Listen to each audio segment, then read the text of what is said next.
जय हिंद, वंदे मातरम। कैसे हैं आप सभी लोग? उम्मीद करते हैं एकदम स्वस्थ होंगे और जबरदस्त होंगे। टीजीटी पीजीटी बायोलॉजी की जो लगातार भर्ती आने वाली है, खासकर जुलाई के सेशन में, तो एकदम पूरी तरीके से आप तैयार हो जाइए कि आपका एक बेहतरीन समय आ चुका है और ये भर्ती आपके लिए बहुत ही जल्दी होने वाली, क्योंकि सामने 2027 में चुनाव है और चुनाव की वजह से ये आपकी भर्ती बहुत ही तेज़ी से कंप्लीट कराई जाएगी, जैसे कि 2021 में किया गया था।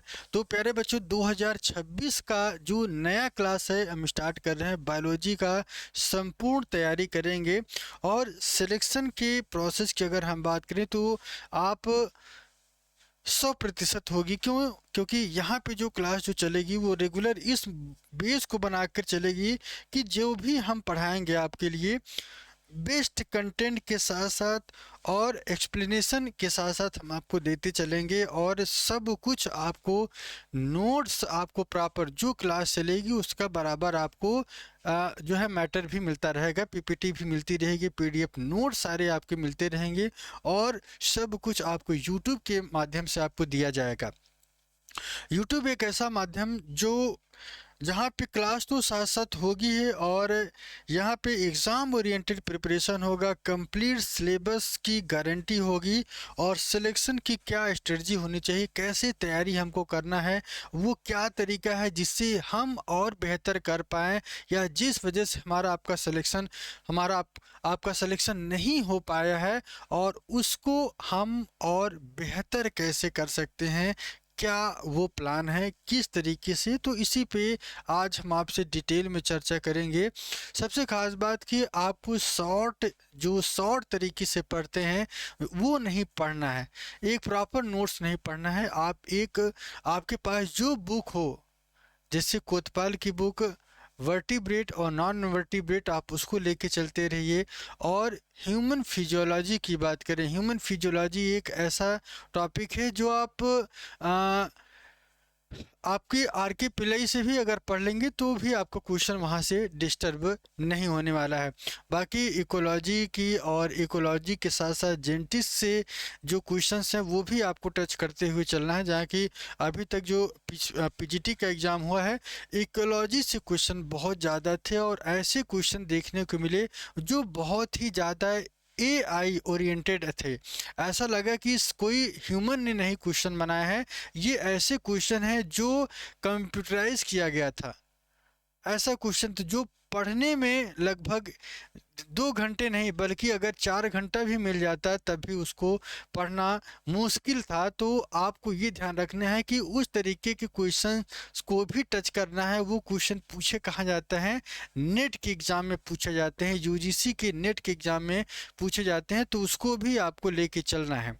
ठीक है, उस तरीके के भी क्वेश्चन जो प्रीवियस ईयर के क्वेश्चन जो पूछे गए हैं वो उस भी लेके चलते रहना है। ठीक है, तो ये आपकी ध्यान रखना है कि आपके पास लोअर प्लांट या लोअर एनिमल की बात करें, आपको डिटेल में जो सिलेबस है, जो सिलेबस डिसाइड किया गया है आयोग के द्वारा, उस सिलेबस को आपको एक एक पॉइंट को पढ़ते चलिए। फिर से एक बार देखिए कि कहाँ कमी रह गई, कहाँ पे हमारा सिलेक्शन क्यों नहीं हुआ, तो वो भी आपको थोड़ा सा ध्यान रखना है, क्योंकि पेपर देने के बाद पता चल जाता है कि हमारा होगा कि नहीं होगा, ये चीज़ क्लियर हो जाती है।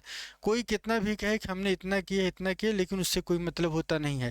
लेकिन आपको ये ध्यान रखना है कि इस बार क्या कमी थी और क्यों नहीं हो पाया है, इसको आपको ध्यान रखते हुए चलना है। लोअर प्लांट और लोअर जो है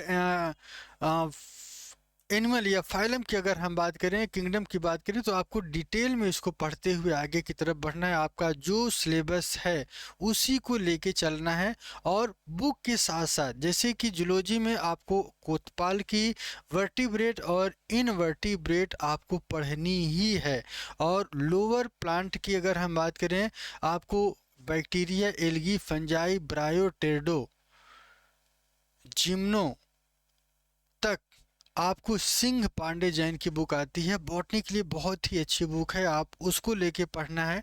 ठीक है, ये आपको ध्यान रखना है। और फिजियोलॉजी की बात करें तो आप Kumar Malik human plant physiology Kumar Malik की लेके पढ़िए और उसके कुछ पीछे जितने भी क्वेश्चन दिए गए हैं वो भी आप देखते रहिए, ठीक है। उसके बाद जेनेटिक्स की बात करें तो जेनेटिक्स आपके पास जो अच्छी बुक हो आप उसको वहाँ से आप पढ़ सकते हैं। एक ये भी आपको ध्यान रखना है कि कुमार मलिक में भी बेहतर दिया गया है और आर के पिल्ले में भी बेहतर दिया गया है, तो आप दोनों बुक को ले करके आप दोनों को पढ़ सकते हैं। और इकोलॉजी की अगर हम बात करें तो इकोलॉजी एनसीईआरटी के साथ लेके चलना है, क्योंकि ऐसे क्वेश्चंस जो जो आ सकते हैं परीक्षा में उसको भी आपको ध्यान रखना है। तो यहाँ पे ध्यान रखिएगा कि एनसीईआरटी के साथ साथ आपको आपका जो सिलेबस है वो कवर करना है, ठीक है। तो बाकी हम आपका सब कुछ इस क्लास में यहाँ पे आपको प्रॉपर तरीके से देंगे और सब कुछ पॉइंट टू पॉइंट रहेगा, एक प्रॉपर नोट्स के साथ, एक प्रॉपर क्लास के साथ और एक प्रॉपर प्रीवियस ईयर के क्वेश्चन की भी तैयारी कैसे करना है ये भी। क्योंकि तरीका क्या होगा थोड़ा सा हम आपको बता दें, तरीका ये होगा कि पहले हम चैप्टर वाइज पढ़ेंगे और चैप्टर वाइज प्रीवियस ईयर के क्वेश्चंस भी देखते रहेंगे। और संडे के दिन जो है जो पहले क्वेश्चन जो पूछा गया है, टीजीटी का एग्ज़ाम हुआ है या पीजीटी का एग्ज़ाम हुआ है, उन क्वेश्चंस का एक्सप्लेनेशन हर संडे को किया जाएगा, तो वो भी तैयार होता रहेगा और उसकी भी हमारा जो कंटेंट है वो भी आपको मिलता रहेगा, ठीक है। तो ये एक बेहतर प्लान होगा और प्रीवियस ईयर के क्वेश्चन के साथ साथ आप चैप्टर वाइज क्वेश्चंस भी लगाते चलना है और कोई क्वेश्चन छोड़ना नहीं, क्योंकि परीक्षा में जो हम छोड़ते हैं वही क्वेश्चंस आपके सामने दिखता है, ठीक है। और ध्यान रखिएगा कि कोई भी बच्चा 100% तैयार नहीं होता है। सिलेक्शन एक लेवल होता है, एक लेवल के बाद जब आप आ जाएंगे, उस लेवल पे आ जाएंगे तो आपका एक सीट पूरी तरीके से फिक्स हो जाएगा। वहाँ पे आपको फिर सोचने और समझने की ज़रूरत नहीं पड़ेगी और फिर कोई भी एग्ज़ाम हो, टीजीटी हो, पीजीटी हो या डीएसएसबी हो, या आप जो है कोई भी एग्ज़ाम दे रहे हैं, किसी भी स्टेट के एग्ज़ाम दे रहे हैं, तो आप पूरी तरीके से वहाँ पे सफल हो जाएंगे, ठीक है। तो आज के लिए इतना ही और ये जो क्लास है आपको प्रॉपर तरीके से सही टाइम पे आपको ये मिलती रहेगी और एप्लीकेशन पे भी ये सारी चीज़ें आपको मिलती रहेंगी।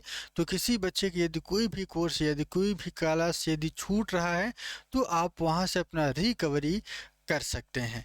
तो आज के लिए इतना ही, फिर मिलेंगे एक नए क्लास से, आपका सिलेबस के साथ हम लोग पढ़ेंगे और फिर चीज़ों को एनालिसिस करते रहेंगे, ठीक है। तो आज के लिए इतना ही, bye bye and take care.